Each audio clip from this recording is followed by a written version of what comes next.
I stood in the lobby of my boutique hotel, the Heathbrook, reading the email that would change everything. My hands were shaking so badly I almost dropped my phone. Dear Ms. Alexandra Bennett, on behalf of the British royal family, I am inquiring about booking your entire property for a month-long stay. I had to sit down. Meanwhile, across town, my brother James was probably putting the final touches on his presentation for our family reunion. The one my parents had insisted on hosting at his proper luxury hotel instead of my quaint little bed and breakfast. I'm Alex Bennett, and this is how my family's snobbishness about my hotel backfired spectacularly. 2 weeks earlier, I'd sat at my parents' dining table, listening to them gush about James's latest expansion of the Grand Bennett Hotel. 30 stories of pure luxury, my mother bragged, waving her wine glass. James really understands what sophisticated travelers want. I bit my tongue. The Grand Bennett was exactly what you'd expect from my brother. Flashy, overpriced, and about as personal as a credit card statement. Everything was chrome and glass, with rooms that looked identical to any other high-end chain hotel. The family reunion has to be there, my father declared. 300 relatives coming from all over the world. We need to show them how successful the Bennett Hotel legacy has become. I cleared my throat. The Heathbrook could host it. We have enough rooms, and our chef. Oh, sweetie, my mother cut in with that patronizing smile I knew too well. Your little place is charming. But this is a major family event. We need something more substantial. The Heathbrook is substantial, I protested. We have 25 unique suites, a Michelin-starred restaurant, and 25 rooms. James laughed, walking in late as usual. That's not a hotel, that's a large house. The Grand Bennett has 300 rooms. That's what a real hotel looks like. I gripped my water glass tighter. What they didn't know, what none of them had bothered to find out, was that my little place had just been named one of the top 10 boutique hotels in England by Travel and Leisure. The Heathbrook wasn't just a hotel. It was my vision of what hospitality should be. I'd bought the historic manor house 3 years ago, when everyone said I was crazy to leave the family business. James had even bet our father that I'd fail within 6 months. Instead, I transformed the 200-year-old estate into something unique. Each suite was individually designed, blending historic charm with modern luxury. Our restaurant didn't just serve food, it created experiences. Our gardens weren't just decorative, they supplied our kitchen with fresh ingredients. But to my family, success only counted if it came with a corporate logo and a massive scale. We've already decided, my father said firmly. The reunion will be at the Grand Bennett. James has arranged everything. I stood up, tired of the conversation. Fine, let me know what days to block off. Actually, James smirked. Maybe you should keep your rooms available. You know, for the relatives who can't afford our rates. I walked out without responding. They'd never understood why I'd struck out on my own instead of joining the family business. To them, hospitality was about numbers, room counts, occupancy rates, profit margins. To me, it was about creating something special. Back at the Heathbrook, I threw myself into work. We were preparing for our busiest season, and I had a new chef to train, gardens to oversee, and 1,000 details that needed my attention. That's when the first hint of something interesting arrived. Ms. Bennett, my front desk manager Sophie called me over one morning. There's a gentleman here asking very specific questions about our security capabilities and private entrance options. He says he's doing a preliminary site survey. I looked up to see a perfectly groomed man in an impeccable suit studying our lobby with intense focus. Good morning. I approached him. I'm Alexandra Bennett, the owner. How can I help you? He turned, assessing me with practiced efficiency. Richard Morton, Royal Protection Group. We're evaluating potential properties for an upcoming extended stay. Your hotel has been recommended. My heart skipped a beat. The Royal Protection Group handled security for the British royal family. Of course, I said calmly, though my pulse was racing. Would you like a tour? The next 2 hours were surreal. Mr. Morton examined everything: security systems, kitchen facilities, staff quarters, emergency protocols. He seemed particularly impressed by our private gardens and the separate entrance that had once been the manor's carriage house. Very promising, he murmured, making notes. The size is actually perfect, large enough to accommodate the entire party, small enough to secure effectively, and the privacy. He glanced around the walled gardens. Excellent. He left with a stack of documentation about our facilities. I tried not to get my hopes up, but 2 days later, another team arrived. This time they inspected every room, tested all our communication systems, and interviewed my key staff members. Then came the email. I read it 3 times to be sure. The royal family wanted to book the entire hotel, all 25 suites, the restaurant, the gardens, everything for a full month. My phone buzzed. It was James. Hey sis, about the family reunion. We're thinking of putting all the second cousins in our budget wing.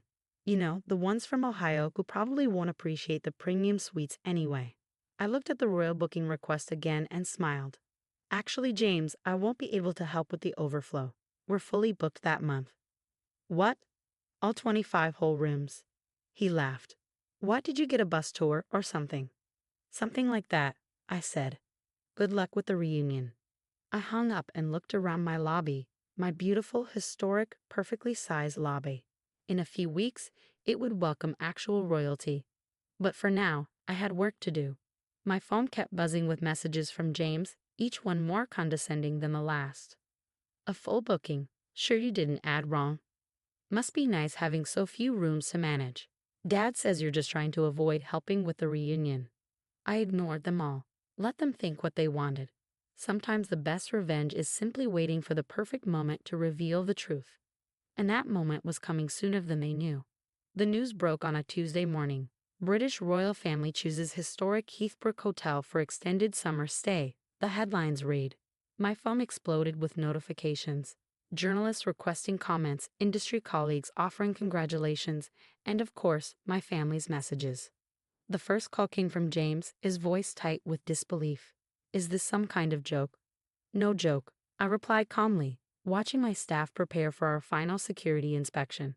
The royal family will be occupying the Heathbrook for the entire month of July. But that's when the family reunion is scheduled. Oh dear, I said, not even trying to hide my satisfaction. How unfortunate. My parents arrived at the Heathbrook 20 minutes later, still dressed for their regular Tuesday tennis match. They stood in my lobby, looking around as if seeing it for the first time. Alexandra, my father said, using my full name like he always did when trying to exert authority. Why didn't you tell us about this? Like you told me about choosing James's hotel for the reunion, I countered. Besides, I was under a strict confidentiality agreement. My mother ran her finger along the pristine mahogany table, finding not a speck of dust.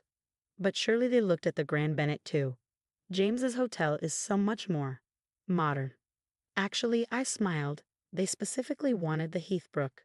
Something about appreciating historic properties with character and discretion.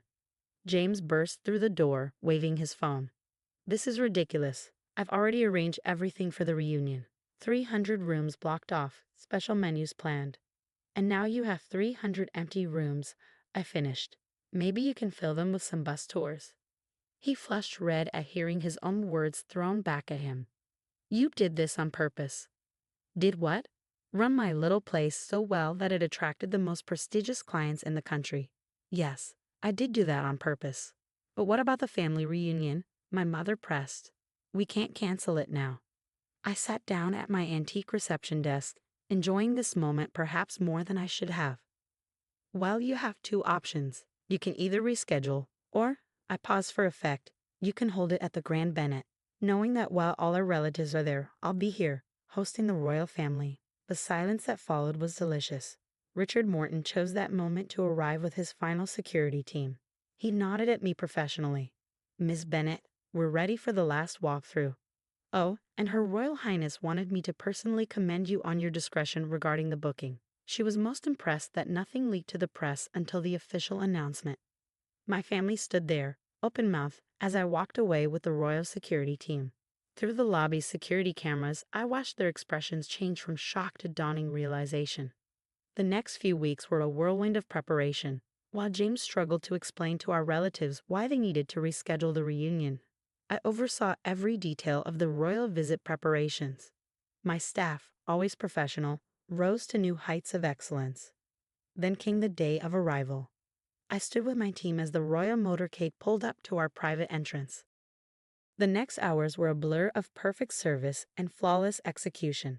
Every detail we prepared, every special touch we planned, went off without a hitch. That evening, I received a personal note of thanks from Her Royal Highness, praising the hotel's charm, service, and attention to detail. I took a photo of the note and sent it to our family group chat, which had been suspiciously quiet lately. The responses came quickly. Mom, darling, we may have underestimated your vision. Dad, very impressive, Alexandra. James, whatever. It's just one booking. But it wasn't just one booking. The royal stay put the Heathbrook on the global luxury map. Suddenly, my 25 rooms were the most sought-after accommodations in England. Our waiting list stretched months into the future. James's hotel, meanwhile, struggled with the aftermath of the cancelled reunion. Several relatives had refused to rebook, asking instead to be put on the Heathbrook's waiting list. 1 month later, I sat in my office reviewing the latest press coverage. Forbes had just named the Heathbrook the top boutique hotel in Europe. Travel and Leisure was running a feature on our farm-to-table restaurant, and Condé Nast Traveler had dubbed us the crown jewel of British hospitality. My phone buzzed. James again. Listen, he started, his voice unusually humble. I've been thinking. The Grand Bennett's occupancy rates are down, and our reviews. Well, maybe we could discuss some sort of collaboration. Your expertise with our resources. I looked out my window at the perfectly maintained gardens where the royal family had taken their afternoon tea just weeks ago. Sorry, James, I replied. The Heathbrook isn't interested in collaborations right now. We're quite busy with our waiting list. But I hear there are some lovely bus tours looking for accommodations. After hanging up, I walked through my hotel, my successful, prestigious 25-room hotel. Every suite was full, every guest was happy, and every staff member knew they were part of something special. My parents had finally stopped suggesting I join the family business. James had stopped making jokes about my little place. And our relatives? They'd rescheduled the reunion at the Heathbrook. Unfortunately, we were fully booked through the next 2 years. Sometimes success isn't about size or flash. Sometimes it's about creating something genuine and unique, something that even royalty can appreciate. And sometimes, the best revenge is simply letting your excellence speak for itself. That evening, as I checked in a famous film director who'd waited 3 months for a reservation, I received one final text from James. Okay, I admit it. You won. I smiled, thinking of the royal family's confirmed booking for next summer, the waiting list of celebrities and dignitaries, and the growing empire I built with just 25 perfect rooms. No, James, I typed back. I didn't win. I just built something better. Because sometimes the smallest places can make the biggest statements, and sometimes a little bed and breakfast can outshine the grandest luxury hotel, especially when it has a royal seal of approval.